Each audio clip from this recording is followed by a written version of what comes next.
We are here on an island in South Carolina. We were originally called to find one grave and confirm it was there, and it's the one right in front of me right here. We confirmed that grave, and the importance of it was he was a slave, but he was considered a slave driver, and his master thought enough of him that he was loyal enough, he actually gave him his own tombstone, which is extraordinarily rare back in those days. Now, if you don't know what a slave driver is, it is the head slave, the guy that enforced on all the other slaves, that made them do what they may not have wanted to do. Alongside him, when we got to running the radar, we found other graves, and we were not expecting that. If you look back here to my right, your left, you'll see other graves that we identified. And we believe that these could be family members of him. We don't know that for sure. As we walk on down through here, we come up with something that we believe now is a burial trench. And we saw something really strange on radar that indicated maybe a clay layer, but then we could see what looked like graves below it. And from researching the area and the time period, we've determined that we think that is a clay cap. Had no idea that they did that, but the idea was, especially with this sandy soil, they would put clay in so that it not only helped keep the smell from coming up through the sand, but it also, if there was disease, it would cap it down in there. There was a yellow fever outbreak here around 1812, and we believe that that could be one of these mass graves from that yellow fever outbreak.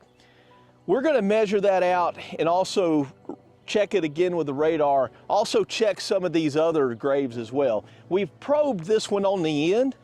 We think these may be children graves, just based on the size. That or the way they position them, we're not sure. But one thing weird about this one, we have probed down, and we actually, I don't know if you can hear that over my mic, but we are actually hitting wood that gives an echo. We think there could be a wooden casket or coffin potentially right here that's causing that. Whatever reason, it didn't rot away. Now, was it from 1812? I don't know. It could have been closer to the Civil War. There's things like that that we're never going to be able to tell you about these graves, who they were, when they passed away, or anything like that. One of the things the landowners agreed to do was all the graves that we find, even the mass graves, they're going to fence this area off and make it off limits. They're also going to put headstones for each individual grave that we can find. And you know, while we can't ever put a name to them, that's all we can ask for. We're going to get to work and see if we can find any more graves out here. We could be standing in the middle of a massive cemetery and just don't know it. Guys, we're going to get started with our GPR, or ground penetrating radar. We're going to come back across the ones we've already checked and just recheck them again, especially that trench grave that we believe is over there. Right where you're sitting looking at me where the camera is, there is a big square right here. We're also going to check that again. And there's something here that's an anomaly that's consistent with what we're seeing in that trench grave. Now, it could be a midden pit or something like that. We're going to come back and check that again and see if we can make sense of it. And let's get started and look at these others really fast. Yep, there's our grave there. Definitely our grave there. We definitely have the grave here. Or it's, you know, consistent with. There's that one. That one starts there.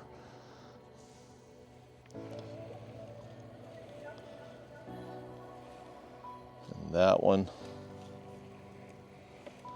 And now this one that we're over right now.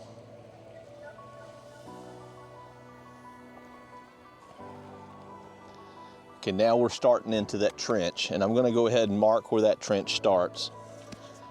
Now, we measured it out this way as well the last time we were here, but I wanted to come back because, as I mentioned when we were first talking about this project, if this is the first time you've seen the video, we saw a weird anomaly here that we figured out from talking to people in the area and researching a lot that they use clay caps here, and that's what we're seeing. We're fairly confident of it. And so I'm going to put an overlay on the screen from the screenshot that I took last time. And we're basically just trying to see how far it goes.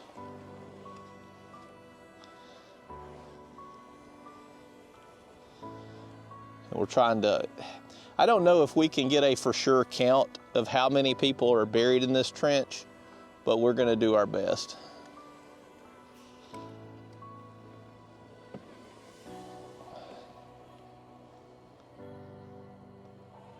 That looks like the fade off of the trench right there. About right there. So what we're gonna do, we're gonna put these markers here. Now, because I've already surveyed this one time with the radar, I know about how long these are. We'll come back and check it just one last time, but we're gonna pull the tape and see exactly how long this trench burial is and try to get an idea for how many people are here. I don't know that we will ever truly know that, but it will give us maybe an idea of how many could be here.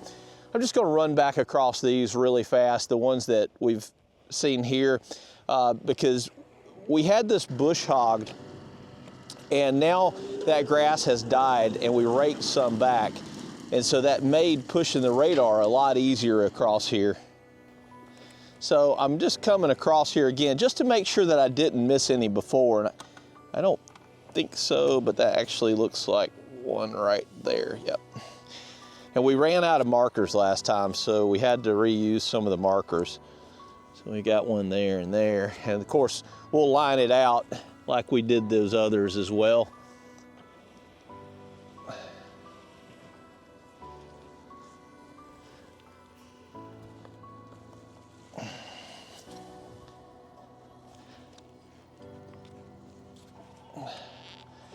This is one that either we had to pull the flags that we were not sure about.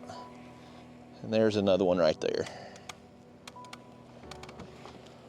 So the last time we were here, this area was really wet too. And we really couldn't run the radar over it. And I'm glad we came back now, because now we've identified, again, we'll have to line it out, just make sure lengthwise that it works out. But it looks like this is going to be another grave, one that we couldn't pick up last time because of the how much water was here and how wet the soil was.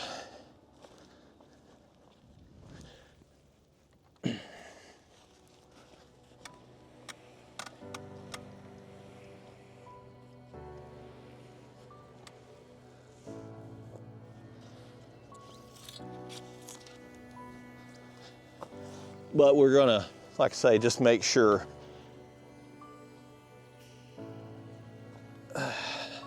It's a little wide. That, you know, I've seen that some of these graves here have been a little wider than what you would expect. And some of them are wider but shorter. And then here's that one as well. Very defined. We're gonna go up, and there was one up here that I had questions about.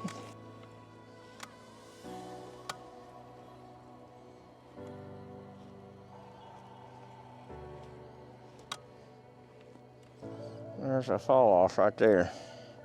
There's the fall off. Not that long. Could be a teenager or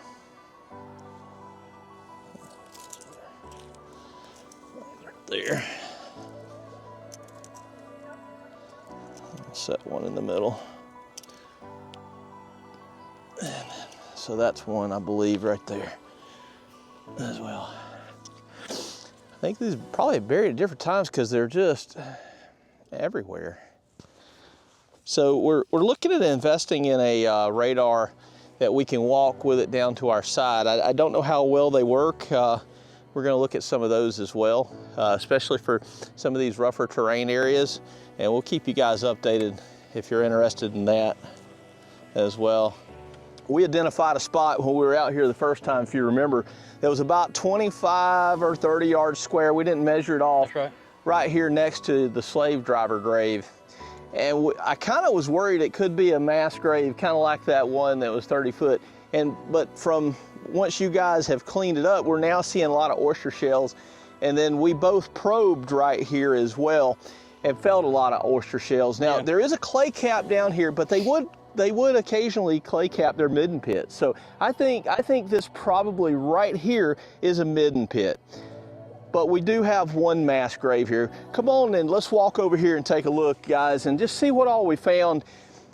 So your slave driver grave, we marked him for you, and like you said, the headstone got knocked over several times, and it's actually moved a few feet back and a few feet over, but that way, if you want to move the headstone back so it's accurate, here he is right here.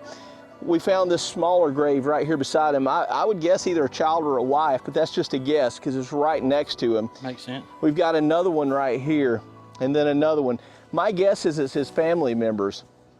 Now, here's the one that was surprising that we didn't expect to find.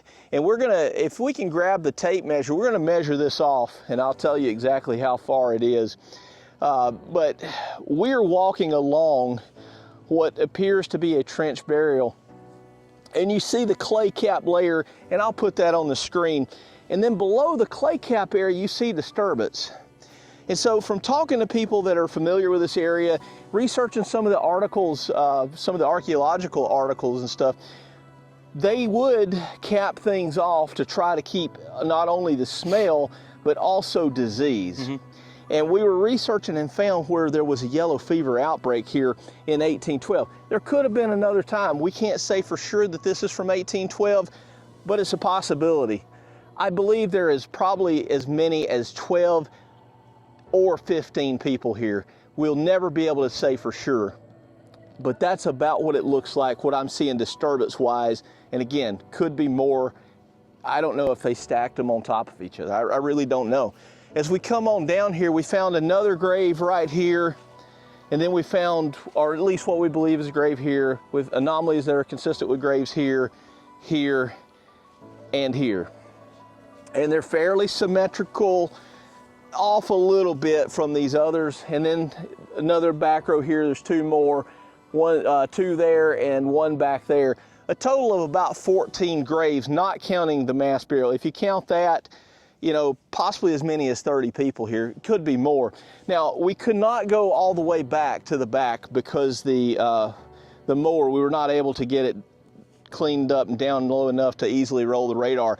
However, we're looking at new technology that we can walk along with us and hopefully not be subjected to having to push the radar across the ground. If we get that, we'll come back here and follow up on that project again. There could be many more burials here. Billy, tell me what you guys plan to do with this now that we've got at least some information until we can verify the other. So I'm talking with the manager out here.